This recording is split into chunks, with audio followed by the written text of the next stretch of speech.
नमस्कार, DV lab Chhattisgarh में छत्तीसगढ़ की तमाम खबरों के साथ मैं हूं सिमरन कौर। आइए रुख करते हैं खबरों की ओर। छत्तीसगढ़ में भ्रष्ट शासकीय सेवकों के लिए कल का दिन ब्लैक फ्राइडे की तरह रहा। यहां एसीबी की अलग अलग यूनिट ने एक जनपद सीओ और 3 पटवारियों पर कार्रवाई की। एसीबी के मुताबिक अवैध पारितोषिक की मांग करने वाले इन चारों को रंगे हाथ रिश्वत लेते हुए पकड़ा गया है। ईओडब्ल्यू एसीबी के निदेशक आरफीएच शेख ने निर्देश पर एसीबी के यूनिट रायपुर, जगदलपुर एवं अंबिकापुर की टीम ने यह कार्यवाही की। एसीबी ने पहली बड़ी कार्यवाही जनपद पंचायत बिलाईगढ़ के सीईओ कुलेश्वर गायकवाड़ के खिलाफ की, जो पंचायत सचिव से स्कूल अहाता निर्माण कार्य का बकाया 3 लाख रुपए भुगतान के एवज में 20,000 रुपए मांग रहा था। एसीबी में शिकायत के बाद एसीबी रायपुर की टीम द्वारा ट्रैप कार्यवाही कर कुलेश्वर गायकवाड़ को 20,000 रुपए की रिश्वत लेते हुए उसके शासकीय आवास में पकड़ा गया। ग्राम पंचायत जमगहन के सचिव राजेंद्र कुमार यदु ने बताया कि स्कूल अहाता निर्माण की बकाया राशि भुगतान के एवज में सीईओ उससे 20,000 रुपए मांग रहे थे। 5 लाख स्वीकृत हुआ था।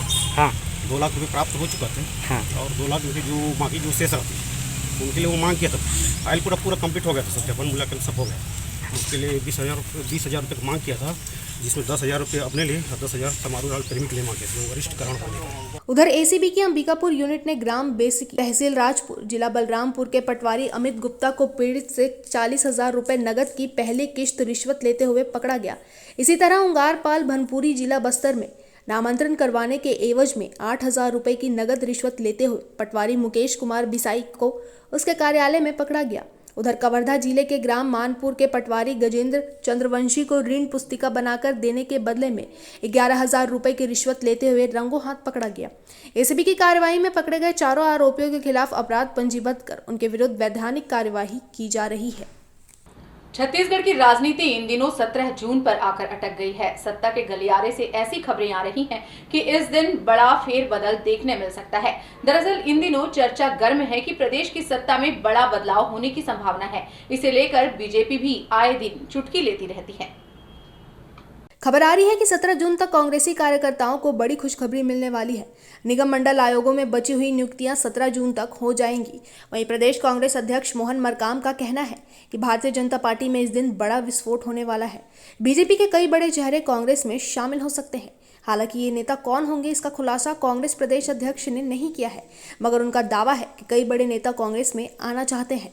देखिए, संगठन में हमारी कोशिश है इसमें ना जो पद बचे हैं उन पदों को इसमें ना हम लोग नियुक्तियां करेंगे और आने वाला 2023 में नई ऊर्जा के साथ हम लोग जमीनी स्तर पर काम करेंगे। और टूल किट मामले में पूर्व मुख्यमंत्री डॉक्टर रमन सिंह और भाजपा के राष्ट्रीय प्रवक्ता संबित पात्रा के खिलाफ दर्ज एफआईआर को रद्द करने को लेकर हाईकोर्ट में सुनवाई हुई, जिसके बाद राज्य को जवाब देने के लिए 3 हफ्ते का समय दिया गया है।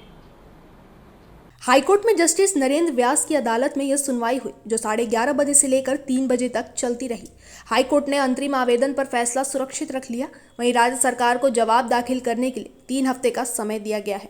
टूलकिट मामले को लेकर डॉक्टर रमन सिंह और संबित पात्रा की ओर से वरिष्ठ अधिवक्ता महेश जेठमलानी, अजय बर्मन के साथ विवेक शर्मा और गैरी मुखोपाध्याय ने बहस की, जबकि राज्य की ओर से वरिष्ठ अधिवक्ता अभिषेक मनु सिंघवी और सतीश चंद्र वर्मा ने पक्ष रखा। छत्तीसगढ़ की राजधानी रायपुर में अब दुकानों को खोलने के लिए 1 घंटे की समयावधि बढ़ा दी गई है। जिला प्रशासन ने पूर्व में शाम 6 बजे तक की छूट दी थी, जिसे बढ़ाकर अब 7 बजे तक दुकानों को खोले रखने की इजाजत दे दी गई है। रायपुर कलेक्टर ने इस संबंध में आदेश जारी कर दिया है।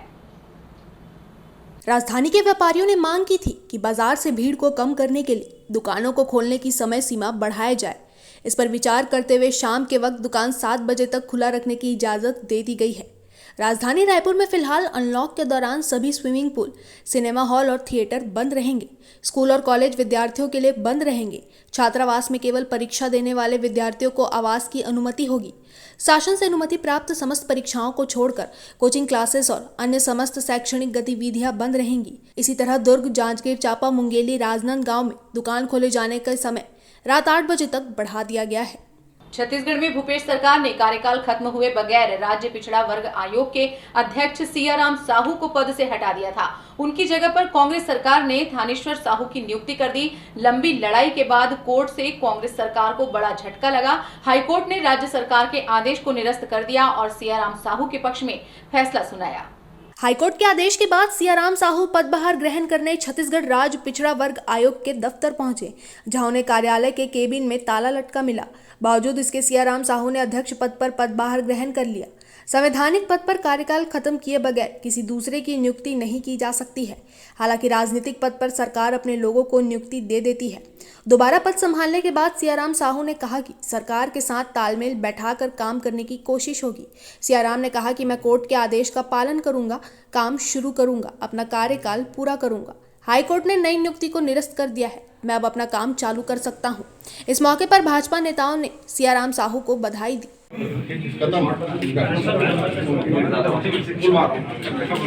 इधर पिछड़ा वर्ग आयोग के वर्तमान अध्यक्ष थानेश्वर साहू ने कहा कि मैं अभी भी अपना पद या कार्यालय सियाराम साहू को नहीं दे सकता।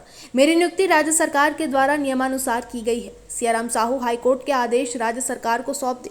राज्य सरकार का जो निर्देश होगा मैं उसका पालन करूंगा। कार्यालय में महत्वपूर्ण दस्तावेज रहते हैं, इसलिए चाबी अपने पास रखता हूं। बहरहाल सरकार कांग्रेस की है और बीजेपी के नेता संवैधानिक पद पर बैठ गए हैं। डोंगरगढ़ स्थित मां बमलेश्वरी के मंदिर में सुबह हल्की बारिश हुई तो मौसम खुशनुमा हो गया। दरअसल यहां हल्की बारिश हुई, इसके बाद माई की नगरी कोहरे से ढक गई। वहीं मां बमलेश्वरी मंदिर के पहाड़ी से नजारा ऐसे दिखा जैसे बादल जमीन पर उतर आए हों। डोंगरगढ़ के मंदिर और आसपास के इस नज़ारे का वीडियो मुख्यमंत्री भूपेश बघेल ने सोशल मीडिया में शेयर किया है। उन्होंने ट्विटर पर लिखा है, जय मां बमलेश्वरी, बादलों का यह दृश्य देखिए। डोंगरगढ़ की पहाड़ियों में 1400 फीट ऊपर स्थित मां बमलेश्वरी का आशीष पाने पहुंचे के बादल अद्भुत। सीएम भूपेश बघेल ने इस ट्वीट से नज़ारा बड़ी संख्या में लोगों ने लिया और रीट्वीट भी किया। जरा आप भी लीजिए इस नज़ारे का लुत्फ।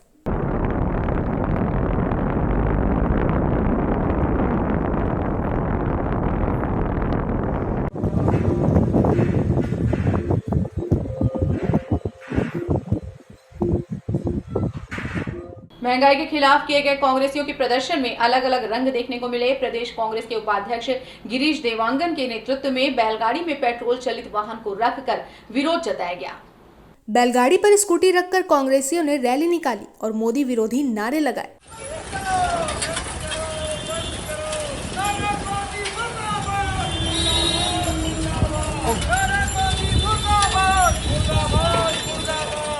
पेट्रोल डीजल के रेट में बेतहाशा वृद्धि के विरोध में प्रदेश कमेटी के आह्वान में मोदी सरकार का पुतला जलाकर प्रदर्शन किया गया। प्रदेश कांग्रेस के उपाध्यक्ष गिरीश देवांगन ने बढ़ती महंगाई के लिए मोदी सरकार को जिम्मेदार ठहराया।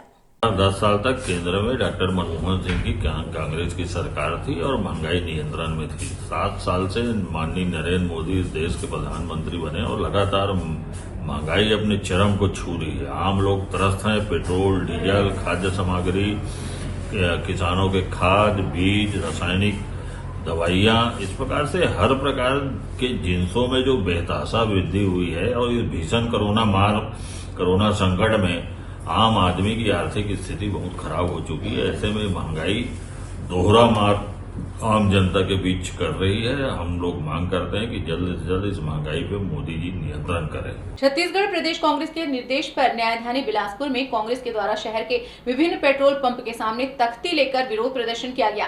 नगर विधायक शैलेश पांडे ने भी इस प्रदर्शन में हिस्सा लिया और पेट्रोल पंप के सामने धरने पर बैठे। छत्तीसगढ़ की भूपेश सरकार 17 जून को 2.5 साल पूरे करने जा रही है। वहीं 2.5 साल के सीएम के फॉर्मूले को लेकर बयानबाजी भी तेज हो गई है। इस मामले को लेकर प्रदेश कांग्रेस अध्यक्ष मोहन मरकाम के बयान पर पूर्व मुख्यमंत्री रमन सिंह ने पलटवार किया है। रमन सिंह ने कहा कि कांग्रेस की डूबती हुई नाव में अब कौन जाना चाहेगा। प्रदेश कांग्रेस अध्यक्ष मोहन मरकाम से जब पूछा गया कि 17 जून को क्या कुछ बड़ा होने वाला है, तो इस पर मोहन मरकाम ने कहा कि इस दिन भाजपा में विस्फोट होने वाले हैं। उन्होंने इशारा किया कि अनेक भाजपा नेता कांग्रेस में आने वाले हैं। उनके इस बयान पर डॉक्टर रमन सिंह ने कटाक्ष किया और कहा कि कांग्रेस की स्थिति किसी से छिपी नहीं है, उस पार्टी में कौन जाना चाहेगा। 2.5 साल में माननीय भूपेश बघेल जी की सरकार की उपलब्धियां हैं, नीतियां हैं, आम जनता को बताएंगे और भारतीय जनता पार्टी का जो झूठ की राजनीति है, प्रोपोगेंडा की राजनीति है, उसका हम डटकर मुकाबला करेंगे।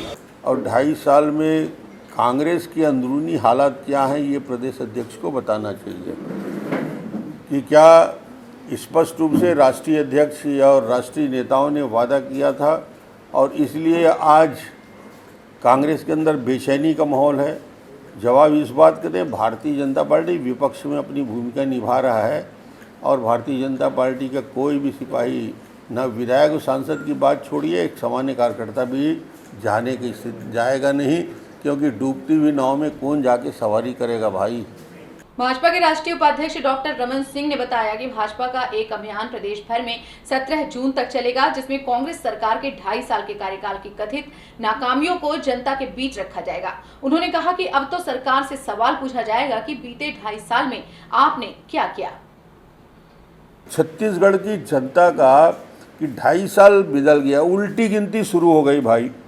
तो अब सवाल तो पूछे जाएंगे, सवाल पूछे जाएंगे नवयुवकों के द्वारा। बेरोजगारी भत्ता नहीं मिल रहा है, उसका सवाल होगा, क्योंकि आपने वादा किया था, आपने गीता और गंगा जल हाथ में लेकर कहा था मैं शराबबंदी करूंगा। सवाल तो पूछे जाएंगे और जवाब तो देना पड़ेगा भूपेश सरकार को। सवाल बच्चा बच्चा महिला पूछेगी, सवाल युवा पहुंचेगा, सवाल वो बुजुर्ग पूछेगा कि मेरे बेरोजगारी वृद्धावस्था पेंशन 1,500 करने की बात और वादा आपने किया था। सवाल तो पूछे जाएंगे, 2 साल का बोनस कहाँ गया। अब तक की खबरों में फिलहाल इतना ही। खबरें अभी और भी बाकी हैं। छत्तीसगढ़ के मुख्यमंत्री भूपेश बघेल की आंखें उस वक्त नम हो गई थी जब मधु बेलचंद पति की मृत्यु के बाद शासकीय उच्चतर माध्यमिक शाला रावा में सहायक ग्रेड 3 के पद पर 1 माह के भीतर अनुकंपा में नौकरी मिलने पर मुख्यमंत्री के प्रति आभार व्यक्त करते हुए भावुक होकर रो पड़ी। दरअसल गत 5 मई को उनके पति सतीश कुमार बेलचंद, जो कि पूर्व माध्यमिक शाला आमदी में बतौर वर्ग 2 शिक्षक पदस्थ थे, उनकी कोरोना से मृत्यु हो गई। तहसील साहू संघ कोरबा द्वारा नवपदस्थ कलेक्टर रानू साहू के स्वागत में विश्राम गृह पंचवटी में सम्मान समारोह का आयोजन किया गया। सर्वप्रथम समाज के पदाधिकारियों ने कोरबा कलेक्टर साहू का पुष्प गुच्छ से आत्मीय स्वागत किया। साहू समाज के गौरव कोरबा कलेक्टर रानू साहू द्वारा आभार प्रकट करते हुए अपने उद्बोधन में कहा कि प्रदेश में साहू समाज की आबादी काफी ज्यादा है। पूरे साहू समाज और जनप्रतिनिधियों को सामाजिक दृष्टिकोण से आगे संगठित होकर कार्य करने की जरूरत है। कोई भी समाज एकजुटता से ही प्रगति के पथ पर आगे बढ़ता है। जांजगीर चांपा जिले के शक्ति शहर में स्थित राजमहल की बड़ी रानी गीता राणा सिंह ने प्रेस विज्ञप्ति जारी कर बताया कि उनके पति राजा सुरेंद्र बहादुर सिंह 5 बार विधायक और 2 बार अविभाजित मध्य प्रदेश में कैबिनेट मंत्री रहे। उनके पति राजा सुरेंद्र बहादुर अब वृद्ध होने के कारण वर्तमान में महल में ही आराम करते हैं। उन्होंने आरोप लगाया है कि उनके महल में कई पुराने नौकर हैं जो उनके पति को दिग्भ्रमित कर उनसे लाभ अर्जित कराना चाहते हैं। गीता राणा सिंह ने बताया कि उनके नौकर धनेश्वर सिंह सिद्धार के पुत्र धीरेन्द्र सिंह और छोटे पुत्र धर्मेंद्र सिंह लोगों के साथ उनके राजमहल में निवासरत हैं। धर्मेंद्र कुमार सिंह अपने आप को राजमहल का राजकुमार बताते हुए समाचार पत्रों में प्रेस विज्ञप्ति जारी करते रहता है, जबकि वो उक्त घराने का नौकर है, वारिस नहीं, और हमने उसे अपना वारिस स्वीकार भी नहीं किया।